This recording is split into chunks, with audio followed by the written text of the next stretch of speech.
பொங்கலுக்கு நம்ம எல்லாருமே மஞ்சள் கொத்து வாங்கியிருப்போம். இதில் இருக்கிற மஞ்சளையும் சக்கரவள்ளி கிழங்குலாம் வாங்கியிருப்போம் இல்லையா? அந்த கிழங்கையும் வச்சு தான் சூப்பராக ஒரு ரெசிபி பண்ண போகிறோம். இந்த ரெசிபியை ரொம்ப குயிக்காக சூப்பராக சுவையாக செய்யலாம். இந்த ரெசிபிக்கு ஒரே ஒரு சக்கரவள்ளி கிழங்கு மட்டும் எடுத்துக்கலாம். இப்போ வர சக்கரவள்ளி கிழங்கெல்லாம் அந்த அளவுக்கு இனிப்பு இல்லை. இருந்தாலும் ஒரே ஒரு கிழங்கு மட்டும் இந்த ரெசிபிக்கு நம்ம யூஸ் பண்ணிக்கலாம். இந்த கிழங்க நம்ம உருளைக்கிழங்குலாம் கட் பண்ணுவோம் இல்லையா? அந்த மாதிரி பெருசு பெருசாகவே கட் பண்ணி எடுத்துக்கலாம். ரொம்ப சின்ன சைஸ்க்கு கட் பண்ணக்கூடாது. கட் பண்ணதுக்கப்புறமா ஒரு 2, 3 முறை நல்லா க்ளீன் பண்ணி எடுத்து ஒரு நல்ல தண்ணியில் போட்டு வச்சுக்கோங்க. இப்போ அடுத்தது மஞ்சள் கிழங்குல இருக்கிற தோலெல்லாம் நம்ம எடுத்துட்டு சின்ன சின்ன பீசஸாக கட் பண்ணி எடுத்து வச்சுக்கலாம்.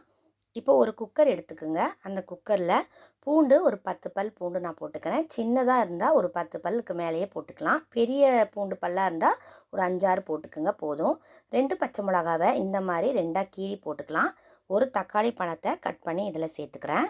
அடுத்தது ஒரு பெரிய சைஸ் வெங்காயத்தை கட் பண்ணி சேர்த்துக்கிறேன். இப்போ இது கூடவே துவரம்பருப்பு ஒரு 3 கப்பு நல்லா க்ளீன் பண்ணி எடுத்து வச்சுருக்கேன். அதை போட்டுட்டு தண்ணி சேர்த்துட்டு பெருங்காயத்தூள் போட்டுக்கிறேன். இப்போ இது கூட நம்ம ஏற்கனவே ரெடி பண்ணி வச்சுருக்கோம் இல்லையா? அந்த மஞ்சள் கிழங்குலேருந்து ஒரு 6 பீஸ் எடுத்திருக்கேன். எடுத்து இந்த மாதிரி சின்ன சின்னதாக கட் பண்ணி போட்டுக்கலாம். இப்போ நம்ம மஞ்சத்தூள் போட்டோன்னா 1 ஸ்பூன் போட்டால் போதும். மஞ்சள் கிழங்குங்கிறதுனால கொஞ்சம் ஜாஸ்தியாக நம்ம சேர்த்துக்கிறோம். இந்த பசு மஞ்சள் உடம்புக்கு ரொம்ப ரொம்ப நல்லது. அதனால் வேஸ்ட் பண்ணாமல் இந்த மாதிரி குழம்பு வச்சு சாப்பிட்லாம். ரொம்ப ரொம்ப சூப்பராக இருக்கும். நம்ம சின்னதாக கட் பண்ணி போடும்போது தான் அந்த பருப்போடு நல்லா மசிஞ்சு வெந்து வந்துடும். அதனால் சின்னதாக கட் பண்ணி போட்டுக்குங்க. ஒரு 5 விசில் வரது மாதிரி நான் இதை அடுப்பில் வச்சிட போகிறேன்.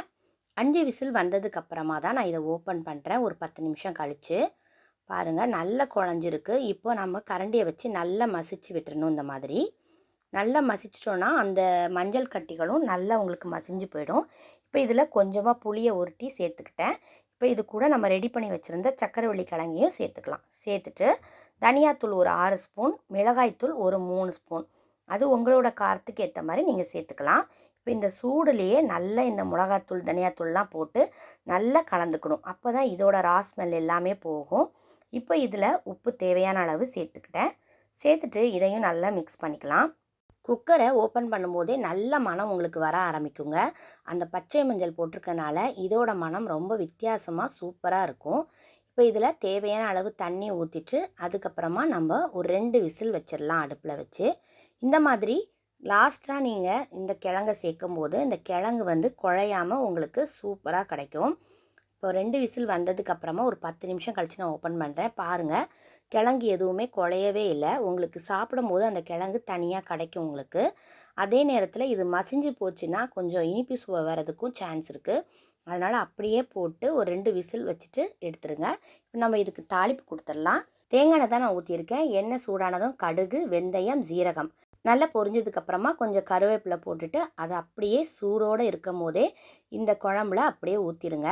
இப்போ இது எல்லாத்தையுமே நல்லா மிக்ஸ் பண்ணிவிட்டு ஒரு 5 நிமிஷம் அப்படியே க்ளோஸ் பண்ணி வச்சுருங்க. அப்போ தான் ஒன்றோட ஒன்று நல்லா செட் ஆகும். தேங்காய் எண்ணெய் ஊற்றி தாளித்து பாருங்கள், ரொம்ப நல்ல அட்டகாசமான மணமாக இருக்கும். அவ்வளோதாங்க, சூப்பரான பச்சை மஞ்சள் சர்க்கரைவள்ளி கிழங்கு குழம்பு ரெடி ஆகிடுச்சு. சூடான சாதத்தில் போட்டு சாப்பிட ரொம்பவே அட்டகாசமான டேஸ்ட்டில் இருக்கும். பிடிச்சிருந்தா லைக் பண்ணுங்கள், உங்கள் ஃப்ரெண்ட்ஸ் அண்ட் ஃபேமிலிக்கு ஷேர் பண்ணுங்கள். புதுசாக இந்த வீடியோ பார்த்துட்டு இருந்தீங்கன்னா பிடிச்சிருந்தா லைக் பண்ணிவிட்டு சப்ஸ்கிரைப் பண்ணுங்கள். தேங்க்யூ.